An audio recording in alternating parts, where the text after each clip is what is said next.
എന്താ വിശേഷം? അപ്പ അറിഞ്ഞില്ലേ? കാണാൻ പോകുന്ന പൂരം കണ്ടറിഞ്ഞാ മതിയല്ലോ. ഇന്ന് അവന്റെ കട്ട പുക. ഈ ഇടതുപക്ഷക്കാർക്കെതിരായിട്ടാണ് ആക്ഷേപം വരുന്നതെങ്കിൽ ഞങ്ങൾ മാധ്യമപ്രവർത്തകർ അത് ഇറങ്ങി തെളിയിക്കും. വലതുപക്ഷത്തിനെതിരായിട്ടുള്ള ആക്ഷേപമാണ് ഉയരുന്നതെങ്കിൽ ഉന്നയിക്ക് തുറങ്ങി തെളിയിച്ചേക്കണം. പാവം, അവരൊക്കെ വിശുദ്ധരല്ലേ? ഇങ്ങനെ ഒരു കുരിപ്പിനെ ഞാൻ കണ്ടില്ലല്ലോ. ഇതിനെ നീ ഇപ്പിണ്ടാക്കിയതാണോ? വിശുദ്ധരാക്കാൻ വേണ്ടി ഒരുപാട് ശ്രമിക്കുകയും ചെയ്യും. എൻ്റെ അയ്യപ്പദാസേ, ഇത് വിശുദ്ധരാക്കാൻ ആര് ശ്രമിച്ചാലും തീരുന്ന കേസല്ല. അല്ല, ഒരു സെക്കൻഡ്, ഒരു സംശയം ശ്രമിക്കും. ഇവിടെ വിശുദ്ധരാക്കാൻ ശ്രമം എന്ന താങ്കളുടെ പരാമർശത്തിന്റെ അടിസ്ഥാനം എന്താണ്? ഉത്തരം കൂടെ അത് പറഞ്ഞു പിന്നെ ഞാനും നിങ്ങളുള്ള തർക്കത്തിലേക്ക് പോകണോ? അല്ലല്ല, അങ്ങനെ ഒരു ദുരാരോപണം ഉന്നയിച്ചു പോകരുത്. അതുകൊണ്ടാണ് അദ്ദേഹം രക്ഷപ്പെടണം. അത് ഒരു തരത്തിൽ രക്ഷപ്പെടുത്തലാണല്ലോ. ഞാൻ അതിലേക്ക് പോകാൻ ഉദ്ദേശിക്കുന്നില്ല. എങ്കിൽ പിന്നെ താങ്കൾ പിൻവലിക്കണം. നീ അറിഞ്ഞ അല്ല, ദുരാരോപണമൊന്നുമല്ല. അങ്ങ് കേൾക്കുന്നേ, ഇതൊക്കെ ഞാൻ പറഞ്ഞല്ലോ. അല്ല, അതിനിടയിലൂടെ താങ്കൾ ഇങ്ങനെ ഒന്ന് കടത്തിക്കൊണ്ടു പോകരുത്. അത് പിൻവലിക്കാനുള്ള കാര്യമൊന്നുമല്ല ഞാൻ പറഞ്ഞത്. എങ്കിൽ പിന്നെ എനിക്ക് അതിൽ വ്യക്തത വേണം. അങ്ങ് കേൾക്കും. ഞാനെങ്കിൽ പിന്നെ അതങ്ങ് മാറ്റി വെച്ച് ഇതിലേക്ക് പോയാൽ അദ്ദേഹം രക്ഷപ്പെടും. ഇല്ല, അപ്പൊ പിന്നെ താങ്കൾ അതിനൊരു അടിസ്ഥാനം ഉണ്ടാക്കരുത്. നോക്കൂ, നമ്മൾ കൃത്യമായി തന്നെ താങ്കൾ തന്നെ ഉന്നയിച്ച പ്രശ്നങ്ങൾ എന്താണ് ശ്രീ റഹീം? ഇങ്ങനൊരു ഇടപാട് നടക്കാമോ? ഈ എമൗണ്ടിൽ ഉള്ള ട്രാൻസാക്ഷൻ അനുവദനീയമാണോ? അത് MLA അറിഞ്ഞോ? അറിഞ്ഞെങ്കിൽ ഈ പറഞ്ഞ അവിടെ ഇൻകം ടാക്സ് ഒഫീഷ്യൽസ് വന്നപ്പോൾ എന്തുകൊണ്ടാണ് അദ്ദേഹം അവിടെ നിന്ന് വേഗത്തിൽ പോയത്? ഇതടക്കമുള്ള ചോദ്യങ്ങളാണ് താങ്കൾ ഉന്നയിക്കുന്നത്. ഞാനിവിടെ നിന്ന് ചോദിക്കുന്നത് അതാണ്. നമ്മുടെയൊക്കെ മുകളിൽ ടോപ്പ് ബാൻഡിൽ എഴുതി കാണുന്നതും അത് തന്നെയാണ്. ഈ PT തോമസിന് ഇതിൽ അറിവുണ്ടോ എന്ന്, PT തോമസ് അതിന് മറുപടി പറയണ്ടേ എന്ന് തന്നെയാണ്. അതല്ലേ നമ്മൾ സംസാരിക്കുന്നത്. ഇവിടെ എവിടെയാണ് ഈ വിശുദ്ധീകരണ പ്രക്രിയ നടക്കുന്നത്? എന്താ ആ പ്രതീക്ഷയും തകർന്നു. അല്ല, പറയാം. ഇപ്പോൾ കഴിഞ്ഞ ലാപ്പിൽ ഞാൻ ചില ചോദ്യങ്ങൾ ചോദിച്ചു. ഡയറക്റ്റ് ക്വസ്റ്റ്യൻ ആയിരുന്നു. അദ്ദേഹം അതിന് ഒരെണ്ണം മറുപടി പറഞ്ഞു. പ്രേക്ഷകർക്ക് കേൾക്കാൻ ആഗ്രഹിക്കുന്ന ഉത്തരം കൂടിയല്ലേ അത്? അദ്ദേഹം നിരപരാധിയാണെങ്കിൽ നിരപരാധിത്വം തെളിയിക്കാനുള്ള ഒരു അവസരം കൂടിയല്ലേ? എന്റെ ആരോപണങ്ങൾ തെറ്റാണ് എന്ന് അദ്ദേഹം പറയണ്ടേ? അദ്ദേഹം അത് ചെയ്തോ? ചെയ്യാതെ വേറെ എന്തൊക്കെയോ പറഞ്ഞു. ഇനി അത് കഴിഞ്ഞിട്ടോ പിന്നെ അടുത്ത എന്റെയിലേക്ക് വരികയാണ്. നമ്മൾ സംസാരിച്ച സമയങ്ങളേണ്ട അവിടെ എനിക്ക് തോന്നിയൊരു നിരീക്ഷണമാണ്, എൻ്റെ ഒരു അഭിപ്രായമാണ് ഞാൻ രേഖപ്പെടുത്തിയത്. അതവിടെ നിൽക്കട്ടെ, അതാണ് ഭംഗി. എന്തിനാണോ ഇവരൊക്കെ അകത്തോട്ട് പറഞ്ഞു വിടുന്നത്? അവിടുന്ന് എന്തെങ്കിലും കൊടുത്ത് പറഞ്ഞു വിട്ടുകൂടെ? നമ്മൾ തമ്മിൽ ഏറ്റുമുട്ടണ്ട. എന്തിനാണ് വെറുതെ? ഞാൻ PT തോമസിനോട് എനിക്ക് ഒട്ടേറെ പറയാനുണ്ട്, ചോദിക്കാനുമുണ്ട്.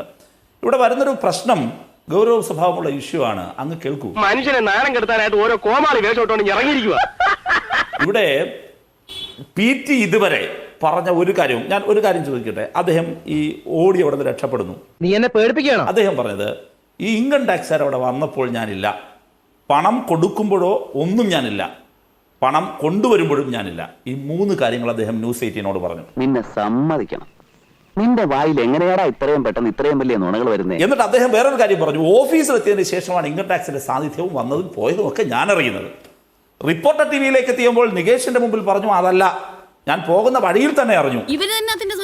ഇതിന് മരുന്നില്ല. 24-ൽ ഞാൻ കൂടിയിരിക്കുമ്പോൾ അദ്ദേഹം പറഞ്ഞു അതല്ല, എന്തുകൊണ്ടാണ് നിങ്ങൾ ഇടപെടാത്തതെന്ന് അരുണിന്റെ ചോദ്യത്തിന് മറുപടിയായി പറഞ്ഞു. ഞാൻ ഇടപെട്ടാൽ അതൊരു പ്രശ്നമല്ലേ? ഞാൻ കാണുന്നു, വരുന്നു, അവർ കയറുന്നു. പക്ഷേ ഞാൻ എൻ്റെ ഒരു ജനാധിപത്യ മര്യാദ, ഒരു ജനപ്രതിനിധി ഇതിലൊന്നും ഇടപെടാൻ പാടില്ല. എന്തോ ആളാക്കിയതാണല്ലേ? അന്വേഷണ സംഘത്തെ മുടക്കാൻ പാടില്ല, അവർ അവരുടെ പണി ചെയ്യട്ടെ എന്ന് കരുതി ഞാനിതാ ഒഴിഞ്ഞു പോകുന്ന വിശാല ജനാധിപത്യ മര്യാദക്കാരനായി അദ്ദേഹം അവതരിച്ചു. ഇതിൽ ഏതാണ് ശരി? ഇത് നേരെ ചൊവ്വ പോകുന്ന ലക്ഷണില്ല. അക്കൗണ്ട് ട്രാൻസാക്ഷൻ വഴിയല്ലേ പണമിടപാട് നടത്താവുള്ളൂ എന്ന് ഞാൻ ചോദിക്കുമ്പോൾ ഞാൻ ചോദിക്കുന്നു, ഏത് പാൻ കാർഡാണ്? ഇതൊരു ജനപ്രതിനിധിക്ക് അറിഞ്ഞുകൂടാത്തതാണോ? ഈ മനുഷ്യനോട് എത്ര പറഞ്ഞാലും മനസ്സിലാവില്ലേ. ഈ പണം ഏത് സോഴ്സിൽ നിന്ന് വന്നതാണ്? താങ്കൾ അന്വേഷിച്ചോ? അങ്ങനെ കൊടുക്കാൻ പാടുണ്ടോ? ഇനി പോട്ടെ, താങ്കൾ പറയുന്ന താങ്കൾ ഇടപെട്ട ഈ സാധുക്കളായ കുടുംബം അവർക്ക് നീതി ഉണ്ടാക്കി കൊടുത്തു. ഈ ഒന്ന് മണപ്പിക്കുമ്പോഴേക്കും ആരുടെയെങ്കിലും ഒക്കെ പുറത്ത് കുതിര കയറാൻ തുടങ്ങുന്ന അസുഖം ഉണ്ടല്ലോ, അത് നിങ്ങൾക്ക് ഈയിടെ വളരെ കൂടുന്നു. ഞാൻ ചോദിക്കട്ടെ, ഈ നീതിക്കായി താങ്കൾ കൊടുത്ത ഈ പണം അവരെവിടെ കൊണ്ടുവയ്ക്കും? അവരെവിടെ അക്കൗണ്ട് കാണിക്കും? അവരാദ്യം മുതൽ ആവശ്യപ്പെടുന്നുണ്ടല്ലോ. അവരാദ്യം മുതൽ ആവശ്യപ്പെടുന്നത് നിങ്ങൾ അഗ്രിമെന്റ് വെച്ചവരെ കബളിപ്പിച്ചത് അക്കൗണ്ട് ട്രാൻസാക്ഷൻ ചെയ്യാമെന്നല്ലേ? ഇവൻ നമ്മളെ കുഴപ്പിക്കാനുള്ള പരിപാടി, ഇവനിതിൽ എന്തോ കൈയുണ്ട്. എന്നിട്ട് അവർ പറഞ്ഞു ഞങ്ങൾക്ക് ഇത് ഉപയോഗിക്കാനുള്ള പണമാണ്. ആ ഉപയോഗിക്കാനുള്ള പണമാണെങ്കിൽ നിങ്ങൾ കൊടുക്കേണ്ടിയിരുന്നത് എങ്ങനെയാണ്? ആരെങ്കിലും കള്ളപ്പണം ആവശ്യപ്പെടോ? അയ്യപ്പദാസ് ആവശ്യപ്പെടോ? ഞാൻ ആവശ്യപ്പെടുമോ? എന്നൊരു അഭിപ്രായം ചോദിച്ചാൽ തനിക്ക് തോന്നുന്ന അഭിപ്രായമാണ് പറയുന്നത്. പിന്നെ തനിക്ക് തോന്നിയ അഭിപ്രായം ഞാൻ പറയണം? അപ്പോൾ അവർക്ക് ഉപയോഗിക്കാനുള്ള പണം ഇതെല്ലാം ഇദ്ദേഹം നിന്ന് ചെയ്യുകയാണ്. ഒരു കാര്യം കൂടി ഞാൻ പറയുന്നു, ഞാൻ ഉന്നയിച്ചത് ഗൗരവ സ്വഭാവമുള്ള 2 കാര്യങ്ങളല്ലേ? എങ്ങനെയാണ് ഈ ഭൂമി അദ്ദേഹത്തിന്റെ മണ്ഡലത്തിലാണല്ലോ, അദ്ദേഹം അത് പറയട്ടെ ഈ ചർച്ചയിൽ. ഞാൻ ഒരു ഒറ്റ അടി നിന്റെ കരട കുറ്റിക്ക് വെച്ച് തന്നാൽ പല്ല് നടക്കണം. ഈ കണ്ണായ ഭൂമി, മോഹവില വരുന്ന ഈ കണ്ണായ ഭൂമി, ഈ ഭൂമിയിലെ ഒറിജിനൽ ഡീഡ് ഇദ്ദേഹം പറയുന്ന ഇദ്ദേഹത്തിന്റെ സുഹൃത്തായ ഈ റിയൽ എസ്റ്റേറ്റ് തലവന്റെ കയ്യിലാണല്ലോ. ആ ഡീഡ് ഒറിജിനലാണ് എന്ന് നിങ്ങൾക്ക് ഉറപ്പുണ്ടോ? പി.ടി. തോമസ് പറയട്ടെ, അത് ഒറിജിനലാണെന്ന് ഉറപ്പുണ്ടോ? അത് വ്യാജമല്ല എന്ന് ഉറപ്പുണ്ടോ? ചില കഴിപ്പണം കെട്ടവന്മാരെ കൊണ്ട് ഒരു ഇരിക്കെ പുറത്തേയില്ല ചെല്ല. ആ ഒറിജിനൽ ഡീഡ് ഒറിജിനൽ ആണോ എന്ന് ഒരു തവണയെങ്കിലും പി.ടി. തോമസ് വാങ്ങി നോക്കിയോ? പരിശോധിച്ചോ? റവന്യൂ വകുപ്പിൽ വിളിച്ച് ചോദിച്ചോ? ഓഹോ, കളി പഠിച്ചിട്ട് വന്നിരിക്കുകയാണല്ലേ. ഈ നിമിഷം താങ്കൾക്ക് പറയാൻ പറ്റോ അത് പരിശുദ്ധമാണ്, വ്യാജമല്ല എന്ന്? നമുക്കത് അന്വേഷിക്കണം. അയ്യപ്പദാസ് 2-3 കാര്യങ്ങൾ ഞാൻ പറയാം. ഒന്ന്, ഞാൻ ഇന്ന് വരെ പറഞ്ഞ കാര്യം മാറ്റി പറഞ്ഞിട്ടില്ല. എന്തോ കുത്തി പറയുന്ന പോലെ എനിക്ക് ഫീൽ ചെയ്യുന്നുണ്ട് കേട്ടോ. കുത്തിയില്ലല്ലോ, കുത്താൻ പോണല്ലേ ഉള്ളൂ. അങ്ങനെ എപ്പോഴെങ്കിലും മാറ്റി പറയേണ്ടി വന്നാൽ പൊതുസമൂഹത്തോട് മാപ്പ് പറഞ്ഞേ ഞാൻ പറയാറുള്ളൂ. അതൊക്കെ നാട്ടുകാർക്ക് അറിയാവുന്ന കാര്യം അല്ലേ?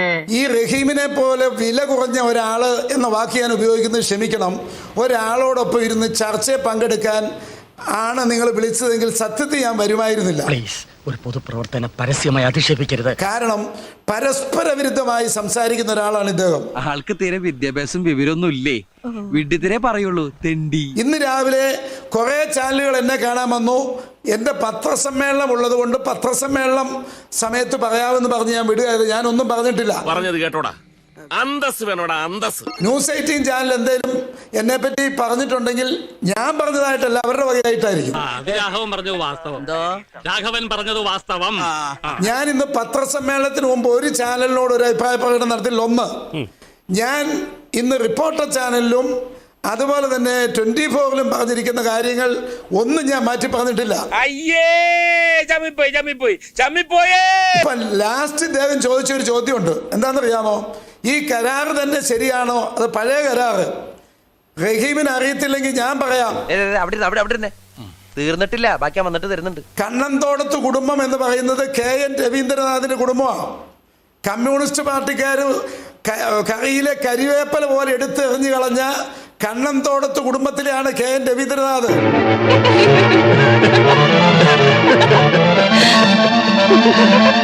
KN രവീന്ദ്രനാഥിന്റെ സഹോദരി ഉണ്ടാക്കിയ ഒരു കരാറാണ്. ആ കരാറ് കുഴപ്പം പിടിച്ച കരാറാണെങ്കിൽ റഹീം ഈ കണ്ണന്തോടത്ത് കുടുംബത്തോട് ജോലി ചെയ്യുന്ന ഒരു ദ്രോഹമാണ്. രവീന്ദ്രനാഥിനെ പറ്റി ഒരു ആരോപണം എറണാകുളംകാർ പറയുന്നത് ഞാൻ വിചാരിക്കുന്നില്ല. അപ്പം കണ്ണന്തോടത്ത് കുടുംബം കുപ്പി രാമകൃഷ്ണനുമായിട്ടുണ്ടാക്കിയ കരാറ് അത് ശരിയാണോ എന്ന് എന്നോട് ചോദിച്ചാൽ അതിലും നല്ലത് നിങ്ങൾ പാർട്ടി ഒരു അന്വേഷണ കമ്മീഷൻ വെക്കുന്നതാണ്. നിനക്ക് ഈ ഇളിപ്പാണ് നല്ലത്. എടാ, ദൈവം ഓരോ കാര്യത്തിനും ഓരോരുത്തരെ സൃഷ്ടിച്ചു വിട്ടിട്ടുണ്ട്. അതിന്റെ ഉദാഹരണമാണ് നീ. ഒരു 6 ഇഞ്ച് നീങ്ങി ഒരു ചുവന്ന സ്വിച്ച് കാണുന്നുണ്ടോ? കാണുന്നുണ്ട്. ഈ സ്വിച്ചിന്റെ കാര്യമാണ്. ചുവന്ന സ്വിച്ച് അമർത്തിയോ? അമർത്തി.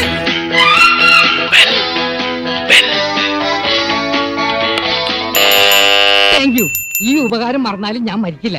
ഇതൊക്കെ എന്ത് ഉപകാരം. അപ്പോ നാളെ നേരത്തെ തന്നെ ഇങ്ങോട്ട് എത്തണം കേട്ടോ? ശരി.